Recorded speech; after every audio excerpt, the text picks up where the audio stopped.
everyone to another beautiful episode of Unfiltered and Raw, from darkness to light, with our guest Liliana, hello everyone, and welcome. and myself, Annick Maria.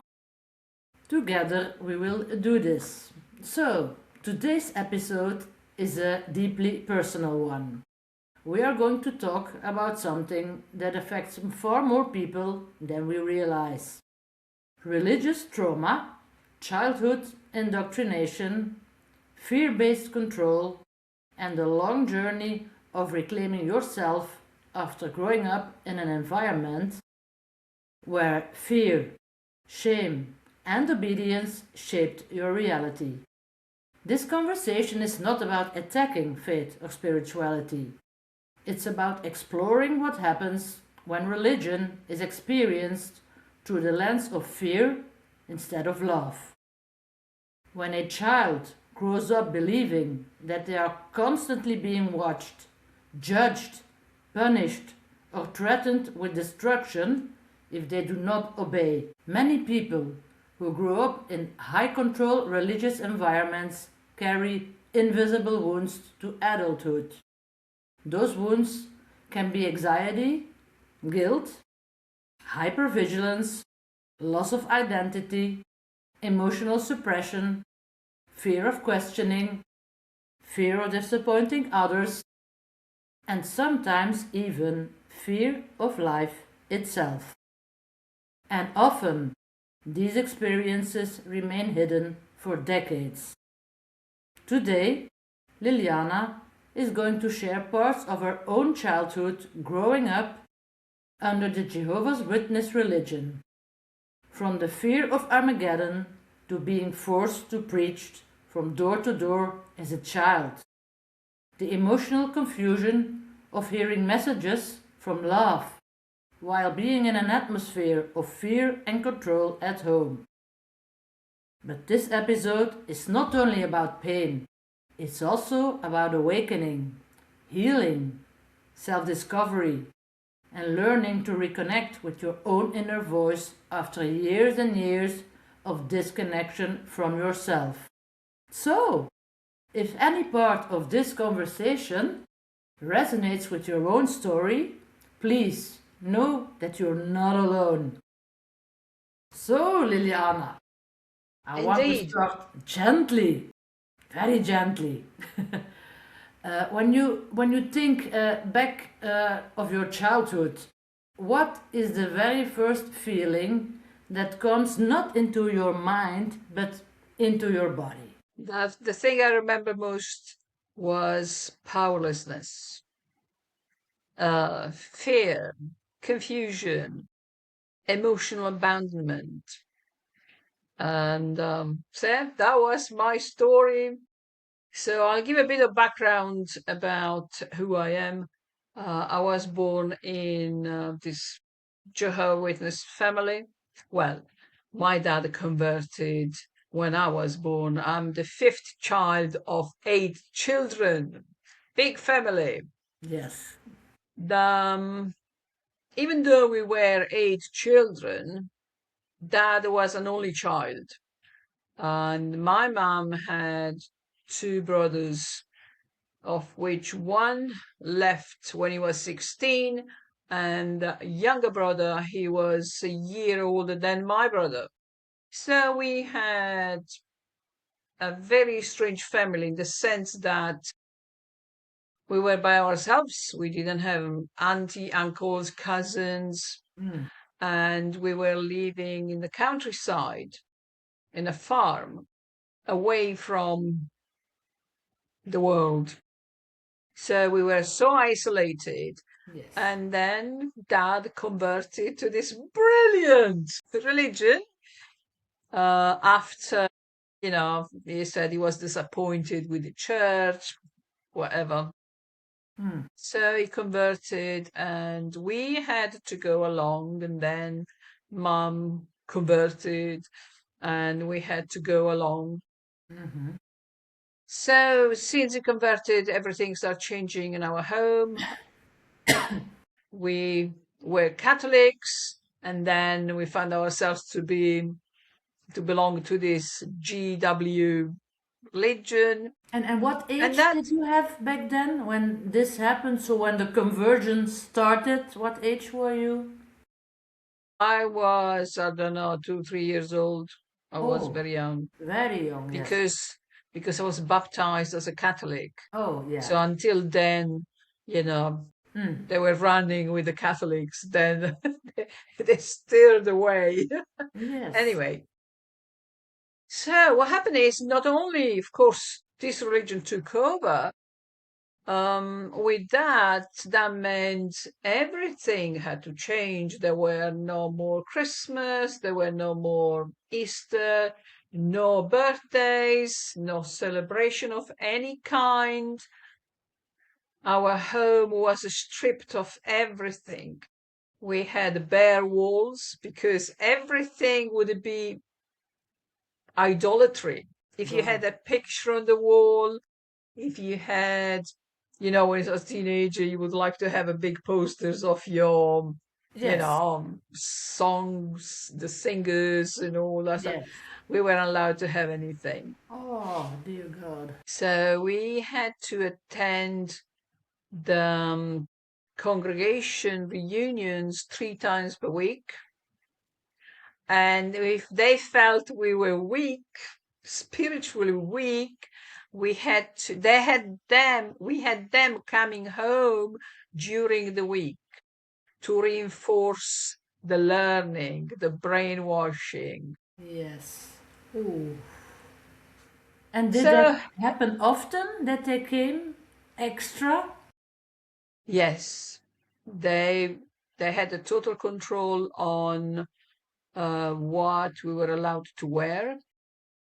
We were not allowed to wear, for example, when we had to go to the meetings of the congregation, we had to wear strictly long skirts, you know. Well, it was called modest dressing. No trousers allowed, but we were allowed to wear at all. So we used to go to this congregation 3 times per week, and they would just, go on and on and on talking about the everything was everything outside that was outside the fate of the JW was evil. Everything was evil. We couldn't attend any friends' birthdays. We couldn't attend That anything. was evil. A birthday from a friend was. Oh my God. Yes. Okay. Yes. We had to be kept pure. Yes. Mm. You had to keep, we had to be kept away, pure, away from this worldly Yes. corruption, Yeah. because the demons will infiltrate through birthday party. You Mm-hmm. know, so that's the way they used to see things. Um, so as I said, we had to attend these meetings. Also, I remember then growing up, of course, they will give you more, more responsibility, religious responsibilities, as saying, oh, now you're 10 years old, you can start going, spread the good news, Mm. which means you had to go with an older person knocking doors and with this little magazine in your hand Yes. saying, the end of the world is imminent, Armageddon is here, is knocking at the door, it's time you convert, it's time that you do something, because otherwise you will lose your life, and not only you, all your family. Mm-hmm. So that was so mentally emotionally devastating. Yes, how did you The, feel then when you had to go door to door knocking on doors? You're only 10 years old, you don't even know yourself, and you have to go ahead and preach. How did you feel? I was absolutely confused. I didn't understand any of that. The only thing I remember was fear. And I remember I had to do that because otherwise I would die, Yes. you know. And I remember the first time I went with this old man, and we knocked two, three doors. He spoke and everything. I was always behind him. I was always behind him because I was trying to hide. I was ashamed.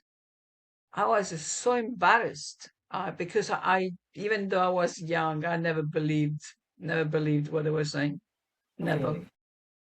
For me, it was very difficult to believe because they presented themselves as very nice people, Mm-hmm.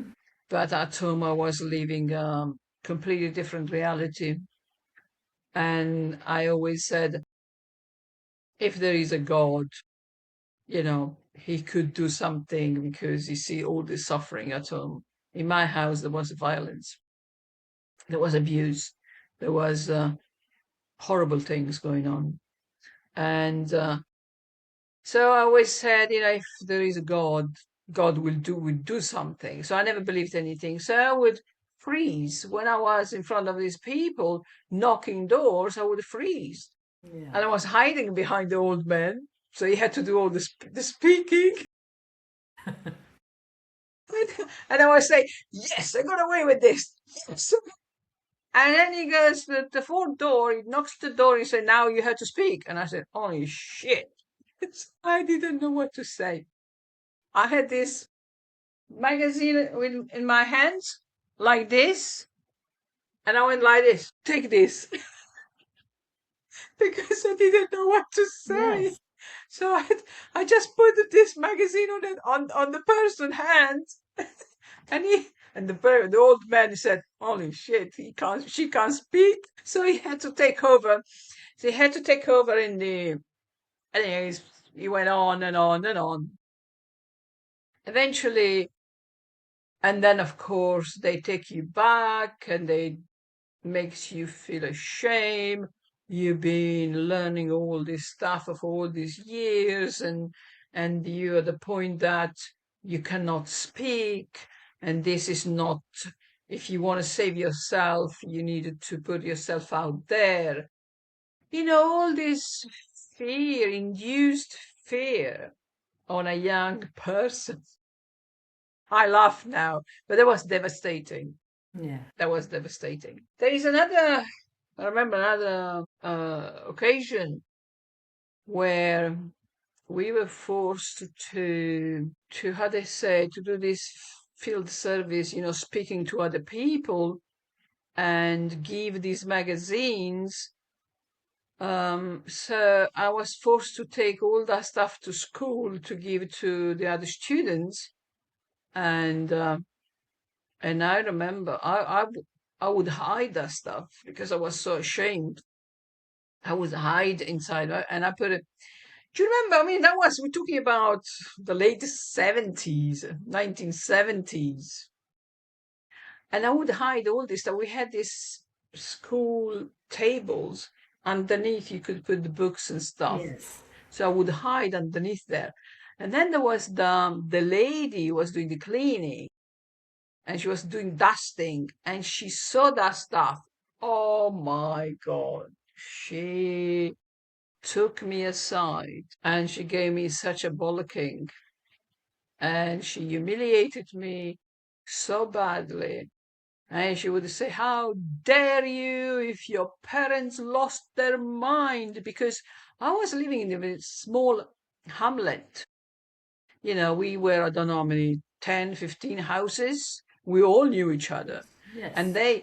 they knew my family lost their mind because they converted to this Yes. business. And she went on and on telling me How dare you? If your parents lost their minds, this is not allowed here. Oh my God. If I had the ability to disappear, I would have just pressed the button and disappear, Yes. because that was devastating. That was a time when really it seemed to me, and maybe to the audience, that you couldn't do anything right. Not for your family, not for your parents, not for the congregation, not for the school. You must have feel utterly lost all the time. Absolutely. Confused, lost, because even though, I was seeing my friends celebrating birthday, the normal things, Christmas is all the small things. And we were not allowed to join or celebrate anything. So I would ask myself, why? What's wrong with that? Or they will say, oh, this is mundane, is under the influence of Yes. Satan. They judged Satan was it. always on their lips. Always Satan, the demons, the world. It's just, it was every day non-stop. And then there was these things, Armageddon, at the point that I remember we used to have nightmares. Yeah, just Nightmare. wanted to tell. Armageddon was being installed in your head. Yeah. Yes. And I remember, because the way they induce this fear, say, oh, if you don't follow the scriptures, um, you, the judgment day, you will be, when Armageddon comes, you will be burnt alive. You will be burnt alive. So it's going to be a rain of fire and sulfide, something like that. A ball of sulfide and fire that will come from the sky and will burn all the infidels, all those who do not follow. And you can imagine, as a young child, the impact that has, at the psychological level. Yeah, I You. know. I know. And you know how I know?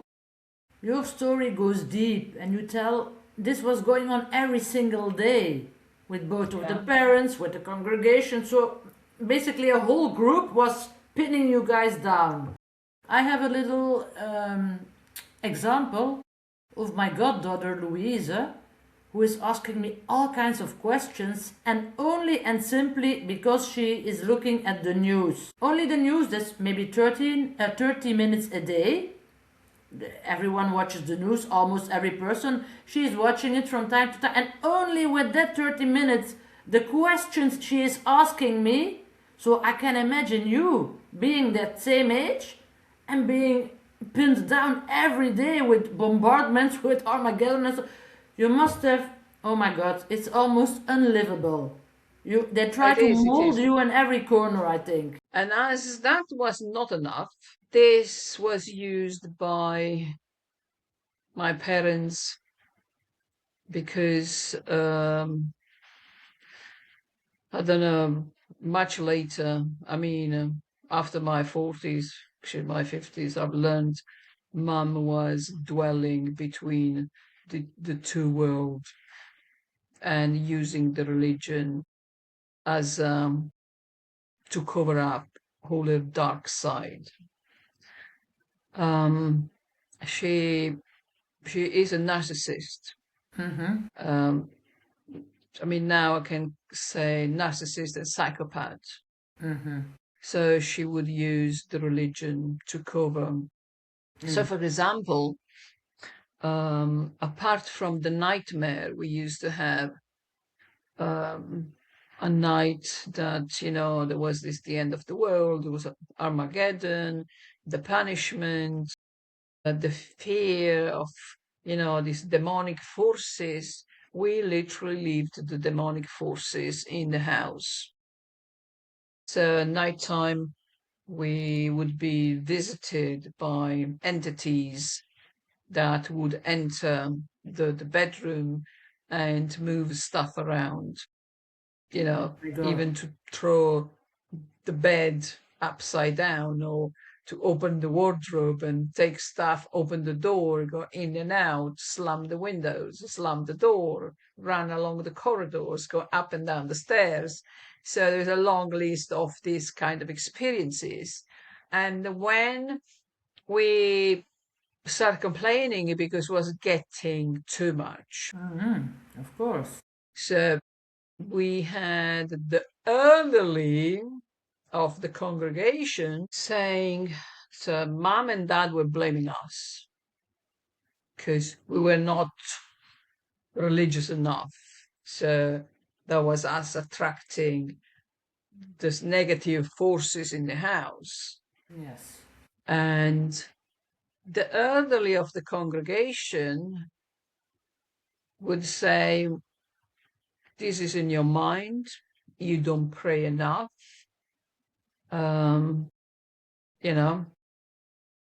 Maybe you're making up. So they would have rejected Yes. anything we were saying about what we were experiencing. But you can imagine as a young child, but this went on until I left home when I was 20. 20 years old, I left home. I left So home that because it was your was teenage hell. years, those experiences. Yeah, it was absolutely hell. Yes. But disguised as heaven, of course, for the outside world. Yes, Because you that have was to preach and talk heaven while you're experiencing hell. So it's pretty contradictory. it's absolutely they put up such a good act, you know, um, faking. Oh, everything is so. We're all brothers and sisters. Oh, we help each other. We love each other. It's so fake. It's so. Oh, as I said, my own experience. I can't talk about other people's experiences, but it's not just my experience. Now, if I think about, they covered pedophilia, for example, Yes. and there was a guy my age, and one day he And stopped going to how old school. do you mean? How old were you back? The 16. 16, okay. So 15, 16 years old. Yes. So his mum come along and says, oh, he doesn't want to go to school anymore because something has happened. Something has happened to him. We cannot talk now. And he decided not to go to school, and we agreed as a parents, it's not the case, he goes back to school. And that was it.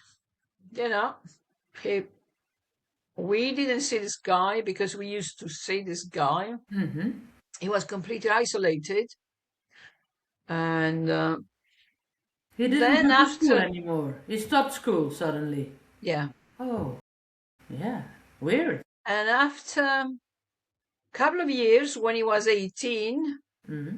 he was sent to this, I mean, he you would call boot training, the JW boot training, to go around the world as a missionary. And he went to, after this training, he went to Eastern Europe. And after several years, he was sent back, repatriated on the ground of pedophilia. Why? Mm-hmm. Because when he stopped going to school, he was raped by his own granddad. And we're talking about, this was a family of elderly. Mm-hmm. Yes. the wise of the congregation, Oh, yes. the people who, Yes. the elderly. Yes. It's like will be the priests of the church. But were they also like Jehovah Witnesses, or were they like having another religion, or do you know? No, The no, same club, same club. same club, yes, the Jehovah's Witness congregation. Yeah, yeah. Okay. The same club is, it is what it is. I mean, I said too much today. Yeah, but It is what it is. Yep. It's, and so that's what I have experienced, and all my siblings, we had to endure this psychological trauma, emotional trauma, that of course it is not only, you know, distort your way of seeing things, but it really stays into your DNA. yes. And until you are able as an adult to process those traumas, um, you will have a bad life. So, uh, so at what age did you leave home, and at what age did you? Because in your mind already you knew it was from the age of 10 it was not okay, so all that time for a decade you had to endure all these things, and then at I think at 20 you left home. How did you cope, and when did you start the healing journey? Because you knew you had to get rid of that shit, I suppose. One thing I knew, I had to leave home. Yes. One thing, since I was very young, I knew I had to leave home because that was hell. Yes. And of course, when you're too young, you're not working and you're still in school, you have no relatives to go. Literally, we say, okay, I'm going to run and go to auntie or uncle Yeah. or grandparents. We had Yes. nobody to go. But as I said, I knew I had to leave, and eventually I had to perform what I was asked, to go to this reunion congregation and all that stuff. I had to follow that until I was 18. At 18, I kind of unplugged. I was making up excuses that I wasn't well. I had too much work to do for the school. Then I went to work. You see, my big freedom came when I got a job Yes. after school. So I spend most of the time outside working, and Mm. now it gave me freedom. Yes. And then seeing people that were living kind of normal lives. Yes. Oh God, what a blessing. Exactly. And I said, holy shit, I mean, people have normal lives. It's not like us going through hell. And you had No. to go and, knock doors and convince people it's the end of the world. And, if you want to be saved, you have to join this. I mean, you have to join the club. Um, so first freedom was with work. And I worked, I worked, I worked, I worked, I worked. And I went, as soon as I had the chance, I was 18. I was sent to, like, to North Italy from where I was living. So I had the chance to go to work north, and I immediately took the chance, and I left. So that was like a year away. Oh, it felt so good because I was away. And I said, that's it. I'm not going to go back ever again to this madness. But then I went back because the work finished. I went back and I had to go back home, of course, and rejoin that. Then my parents insisting to buy us a business so we could work for ourselves.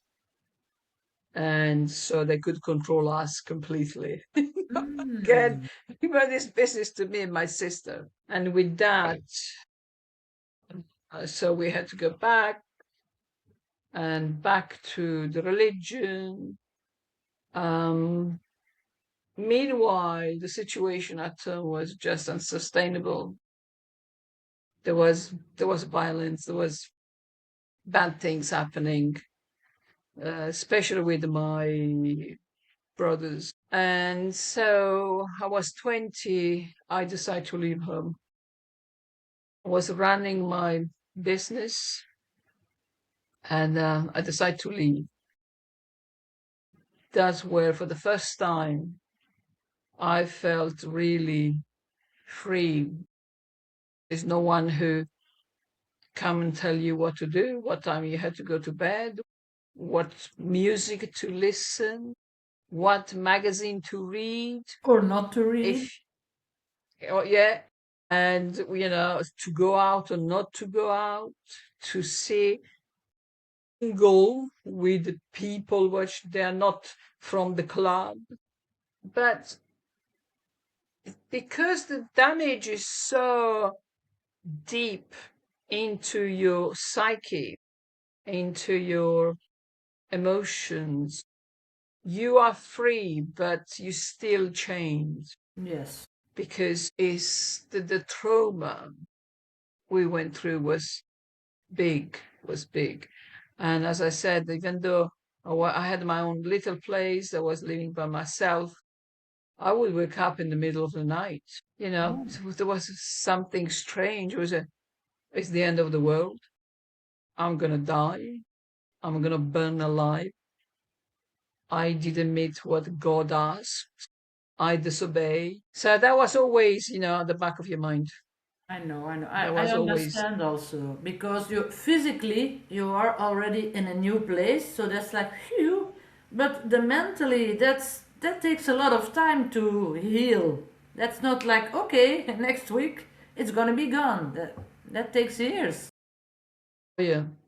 That took me at least another 20 years to Yes, free myself from these traumas. It took me absolutely. at least another 20 years, Mm-hmm. and it takes forever, really. Yes. Yeah, and I do understand because my trauma now, only with that from the move, so the being homeless for 2 years, these people that I lived with were not even violent or not even with bad intentions. They were good people, nice people, but only the fact that I could not be myself with my own rituals and doing what I do, and you're always trying to fit in, only that is difficult. So I imagine your situation, it was 100 times fold more heavy to carry and to release afterwards. It's just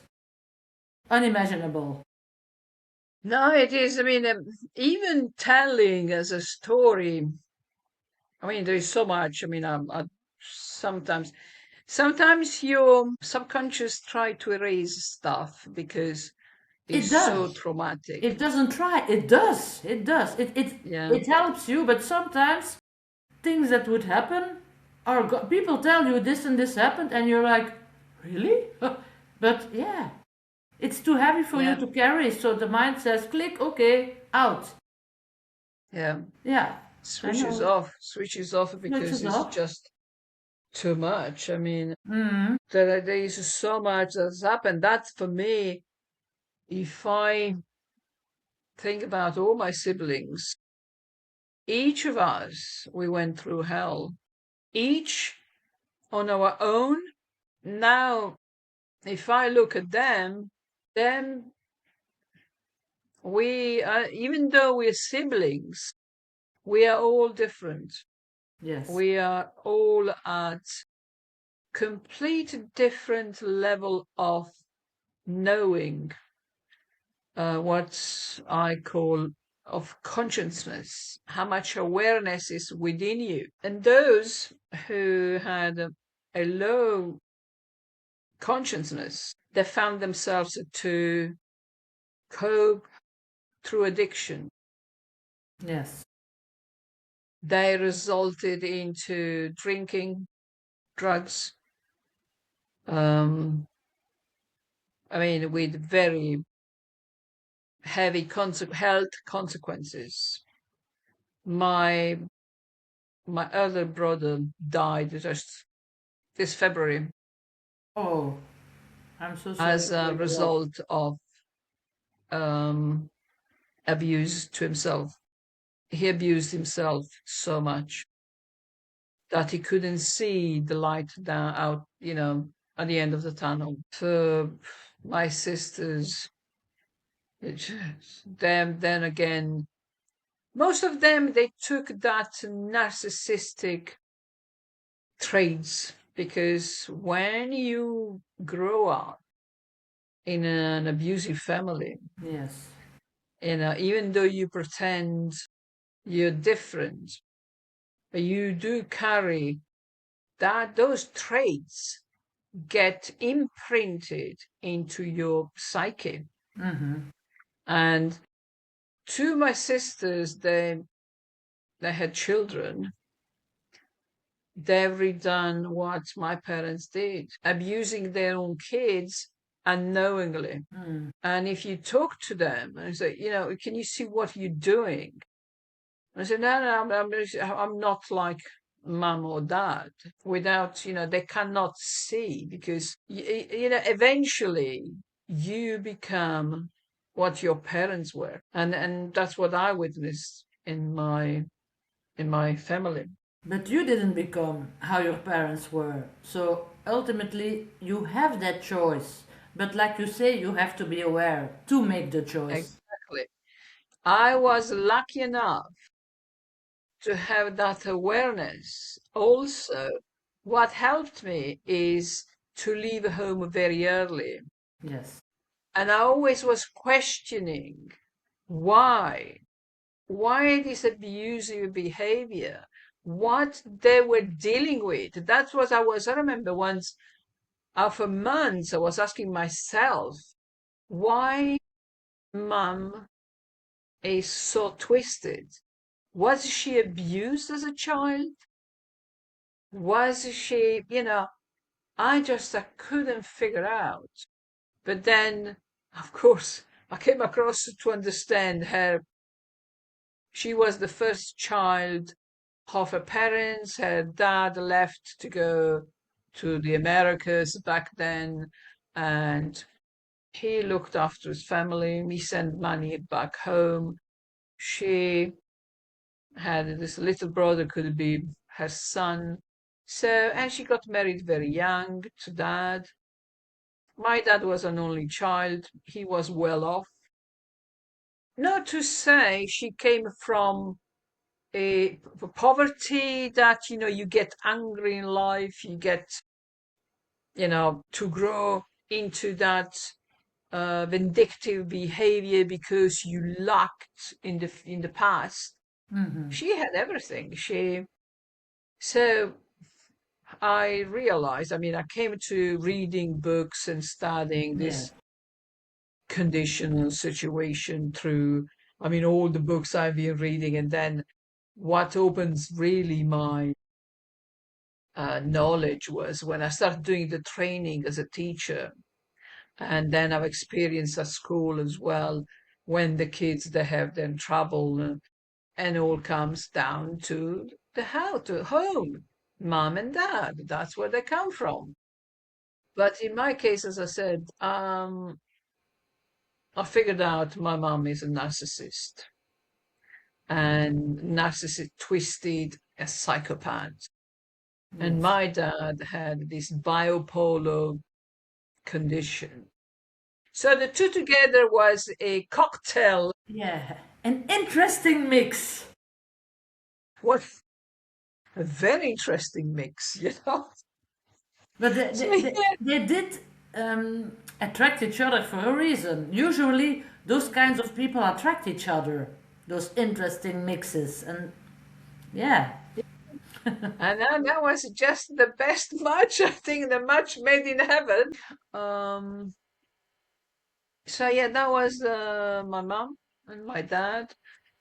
Um, she is a narcissist, a psychopath, and only if you understand what a narcissist does, you can start understanding how dangerous they are. I do, I And do. Yeah, I've the, experienced one too, but on a basic, very basic level, nothing compared with being one of your caretakers being the such a person. But that was already, yeah, it's suffocating. That's the least you can say. Suffocating and, whew, no. no, it's just daily, just to inflict pain on others. Yes. That's what they do. Mm. And you can be his child, husband, wife, anybody. Yes. They don't look, No. because they have no connection, literally, with their higher self, with a consciousness. They're just Nowhere. disconnected. They Nowhere. leave the lower level of Yeah, consciousness. they have to feed off of you. That's why they go after Exactly. anyone and everyone around them. They have to feed on those people, those dramas all the time. Otherwise, they don't live. I know how they operate, and that's, yeah. Yes, I mean, exactly. That's, in short, my story of um, the imposed religion. So, as I said, most of us basically we abandoned the religion immediately, Okay. because as soon we were 18, as soon we had the chance to leave home, we left and left the religion, because there was nothing positive coming. There was not just the religion. Well, the religion didn't help because we had the major problem at home, and we were never offered suggestions how to deal with these issues. And on top of that, there was my mum was using the religion to cover all her darkness, Yes. which we will talk in the future because it's very disturbing and dark. Yes. So if anyone is finding this interesting, so they can follow us, I think we can wrap this up. Um, so as we come to the end of this conversation, I want to leave you with one important message today. So if you, any of you, grew up in an environment where fear was used to shape your beliefs, your choice, or your identity, like what happened to me, please know that there is nothing wrong with you. So the anxiety, the confusion, the guilt, the people pleasing, that's what we had to do. We had to please everyone. The fear of making mistakes, the fear of being judged or struck by light ball, not light ball, but fireballs by, the gods. So all these fears, these are often the natural consequences of growing up in a world where obedience was valued more than authenticity.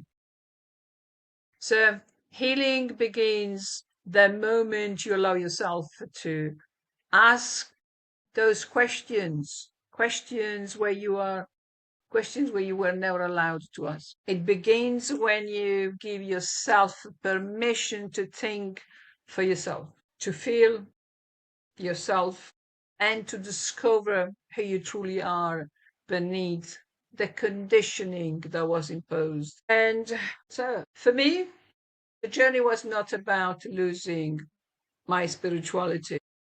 It was about finding it, because in a strange way, yeah, you never lose the spirituality, because it's such a fine thread connection between you and your higher self and God that no religion can destroy or anyone can destroy. It was more about moving away from fear and understand and moving towards love. Moving away from the voice that told me who I should be and learning to listen to the quiet voice within me that was telling me, you're ready now to go. So your story may be different from mine, but if any part of this conversation resonate with you, I want you to know that healing is possible. Trust me, it's possible. And under any condition. We are two examples here, me and Anik. We went through a lot, and you will, if you follow us, you will learn what we went through. So if we healed, anyone can heal. Absolutely. So, my dear, you're not broken, you are not weak, you are not failing. You may simply be carrying wounds that were never yours to carry. And perhaps the greatest act of courage is not learning how to obey, but is learning how to reclaim yourself. And thank you for being here with us today, for listening to my story with an open heart, and for sharing this space with us. So this has been Unfiltered and Raw. Until next time, be gentle with yourself. Trust your own intuition, your own inner wisdom. And remember, your past may explain your wounds, but it does not define your future. Your story is still being written. With love, we leave you with that message today. No, now that you talk Oh, about written, it's good you mention it. yes. Can I say something? Absolutely. Yes, I will say something because the Yes. audience needs to know.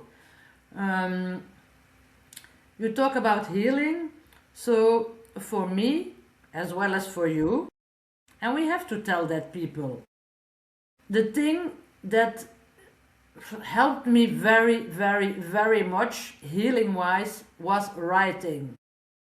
So I wanted to write a book for like, I don't know, 15 years, but the little voices in my head were telling me, you can do it, you're not good enough, this, that, all those kinds of stories. And I listened to those voices at that time and I set it aside. It was still there, the idea, but it was aside. Until 1 year ago, I was scrolling. I was sick in my couch and scrolling, and I came across this man, Marco Robinson, who was offering to write a book, a co-author book. And I don't know, I just felt it in my gut. This was the thing to do for me. And after 4 days of research, because there is a lot of impersonators, after to be sure it was him, it was him! And it was a no-brainer. I said yes, like almost instantly. Got in there, signed the contract, written the book, and now it's here. I'm in here Ta-da! to heal people. Wonderful. Most of all, to heal Yes. myself. And audience, you have to know, I met Liliana during one of those, what was it? Not sessions. When a book is, I don't recall the words. It was the book launch in London The book launch in London. Yes, we met there last year. Yes. last year, and we clicked instantly, and it is just amazing. So, very good point. Before we go, yes, another tool for healing. There are so many roads to healing. Of course, everyone has to find their own, but writing is one tool that will help your healing journey. And this is my book. I got, next time I'll show the other book. I got 2 books. So, for both of us, writing has been a good tool to complete the healing journey. Yes. Until next time, we leave you with love now. Bye. Bye. Disse che l'uomo non pecca tu, peccandi che occasiones prossimas fugi.